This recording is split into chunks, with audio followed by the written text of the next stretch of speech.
Selamat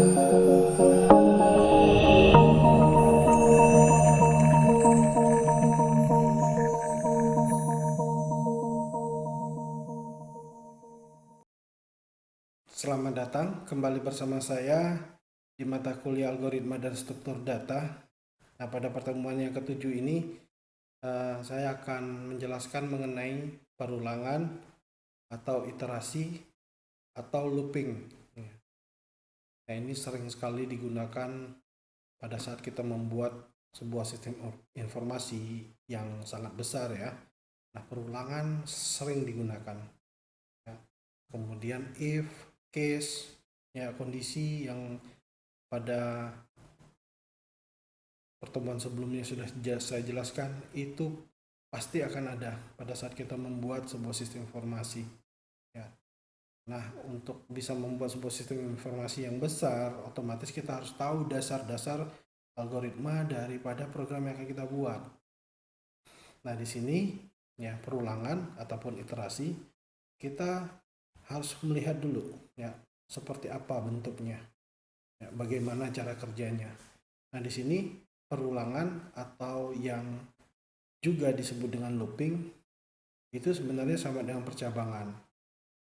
Cuma yang membedakan adalah perulangan membentuk kelompok ataupun grup khusus yang berisi baris-baris perintah yang akan dikerjakan atau tidak dikerjakan itu tergantung oleh kondisinya.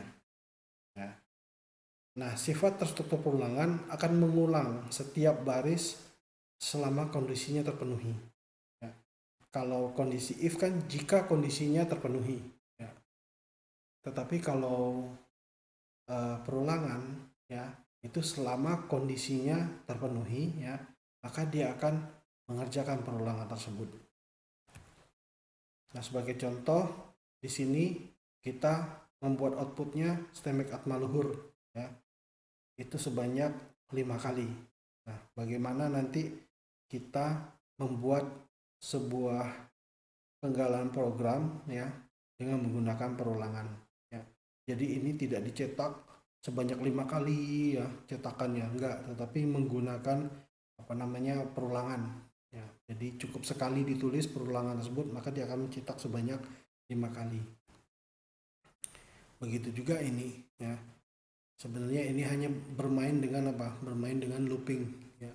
Mencetak STMIK atmaluhur ataupun ISB atmaluhur sebanyak 100 baris gitu ya. Nah, ada 3 bentuk perulangan yang digunakan. Yang pertama adalah for, kemudian yang kedua adalah while do, dan yang ketiga adalah do while. Sebenarnya kalau perulangan ini tentu tidak asing lagi ya kita menggunakan perintah ini. Jadi bahasa pemrograman apa saja pasti menggunakan perulangan itu dengan menggunakan for atau menggunakan while do atau do while. Nah, adapun bagian dalam perulangan, yang pertama adalah inisialisasi ataupun harga awal. Jadi, pertamanya adalah kita mempersiapkan, membuat kondisi awal sebelum melakukan perulangan. Ya, dilakukan sebelum memasuki perulangan. Nah, kemudian yang kedua proses. Proses itu dia berisi semua proses yang perlu dilakukan secara berulang-ulang. Kemudian ada iterasi. Iterasi adalah kondisi pertambahan agar perulangan dapat terus berjalan. Baru kemudian ada terminasi. Terminasi merupakan kondisi di mana program tersebut berhenti dari perulangan yang kita buat. Nah, bentuk umumnya untuk yang for ya kita menggunakan for itu adalah for, kemudian inisialisasinya harga awalnya, ada kondisi, terus kemudian perubahan dari kondisi ya. Kemudian di dalam perulangan itu apa yang mau kita masukkan statementnya, baru kemudian next. Itu adalah bentuk umum dari for.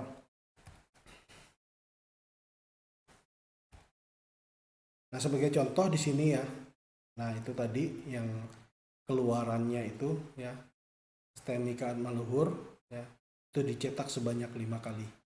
Nah, yang pertama adalah kita memberikan harga awal daripada program tersebut.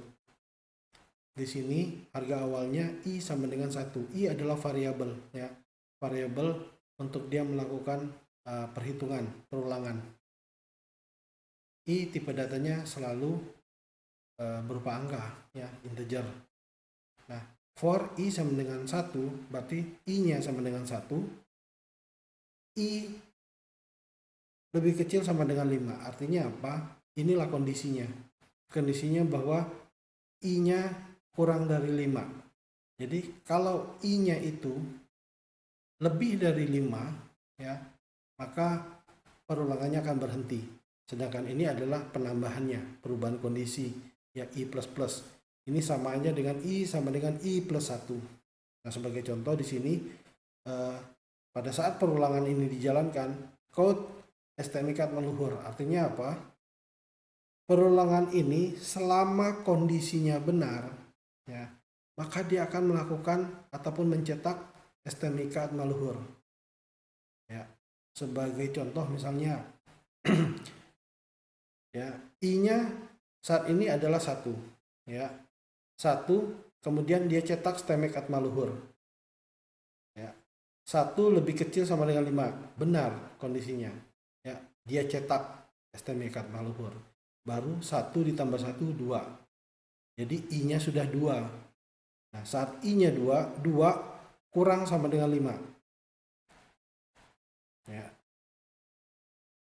Benar kondisinya. Dia cetak STMicad meluhur lagi. Kemudian dicek lagi.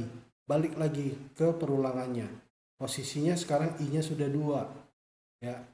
2 itu lebih kecil sama dengan 5. Benar. Kalau kondisinya masih benar, dia cetak lagi STMicad meluhur. Ya. Terus sampai pada I-nya itu lebih besar sama dengan 5. Artinya kalau I-nya 6, berarti perulangan tersebut berhenti, ya. Nah, kalau Anda coba di sini perulangan ini, ya, dia melakukan cetakan sebanyak 5 kali, ya, sesuai dengan kondisinya dan penambahannya, baru kemudian dia cetak selesai. Nah, ini untuk yang for. Nah, sedangkan while, ya, bentuknya, ya, yang pertama adalah inisialisasi, kemudian diikuti dengan while, baru kondisi, baru statementnya, baru di bawahnya change kondisi, ya. Nah, ini berbeda dengan for, ya. Kalau for langsung satu baris di awal, ya, dimana di dalamnya ada inisialisasi, kemudian kondisi, baru kemudian di sini perubahan kondisinya. Tetapi kalau menggunakan while, ya, di sini inisialisasinya di atas, di depan, kemudian kondisinya ada di sini, baru perubahan kondisinya ada di bawah setelah statement. Ya.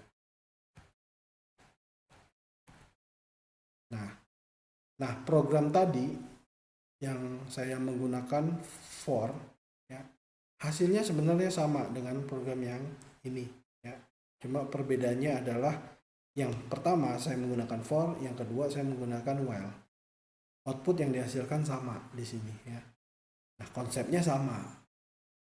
Nah, jadi dalam perulangan itu tergantung kita senangnya menggunakan perintahnya apakah for ataukah while, ya, seperti itu.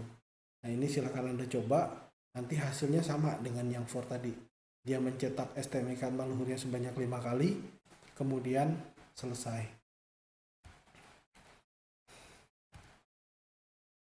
Nah, ini kalau do while, ya. Ini kebalikannya dari while do sebenarnya. Nah, ini adalah contohnya, ya. Hasilnya juga sama dengan yang tadi, ya. Nah, perbedaannya itu kalau do while adalah posisi while-nya ada di bawah, ya, inisialnya sama ya di atas.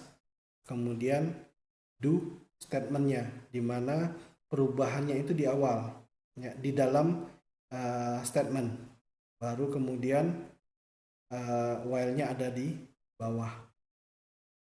Nah, nanti kalau dicetak maka sebenarnya hasilnya sama dengan yang sudah kita bahas di for dan while do. Ya, kalau ini do while, perbedaannya hanya posisi bentuk dari listing programnya aja, seperti itu. Oke, nah ini saya punya contoh ya, contoh program. Kita coba lihat ya di sini. Ini saya menggunakan perulangan dengan for ya. Tetapi bedanya kalau ini for-nya itu 2. Tetapi dia tidak berhubungan. Artinya compiler akan membaca program ini ya untuk for yang pertama. Dia kerjakan dulu sampai selesai. Selama kondisinya benar dia kerjakan, tetapi pada saat kondisinya salah, maka dia akan mengerjakan for yang ada di bawah ini. Ya. Nah, kalau kita jalankan programnya, maka tampilannya akan seperti ini. Ya. Dia cetak pangkal pinang sebanyak 3 kali, ya, sesuai dengan perulangannya. Pada saat kondisinya sudah 4, maka dia keluar dari perulangan ini ke bawahnya. Bangka Belitung dia cetak sebanyak 3 kali sesuai dengan perulangannya ya. Inisialnya 1, kondisinya I lebih kecil sama dengan 3, baru I sama dengan I plus 1. I plus plus sama aja. Oke, terus selanjutnya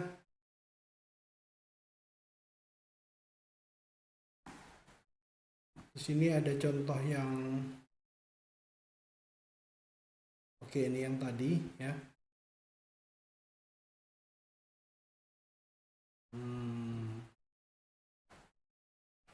Kita coba yang ini. Ya, kita coba yang ini. Nah, ini perulangannya sebanyak 3 kali ya. For-nya hanya 1 kali ya. For-nya itu sekali. Harga awalnya adalah I sama dengan 1. I kurang sama dengan 3, I plus plus. Ya. Jadi kalau program ini dijalankan, maka dia akan mencetak Pangkal Pinang Bangka Belitung itu sebanyak 3 kali. Seperti itu. Nah, nanti banyak sekali modifikasi perulangan, contoh-contoh program, baik itu penggalan program maupun output yang saya berikan kepada Anda untuk Anda kerjakan. Silakan Anda bermain logika dengan perulangan ini. Ya, jadi banyak sekali modifikasinya. Ya, silakan Anda kerjakan, terus kemudian Anda kumpulkan di Google Class, ya. Google Classroom. Ya.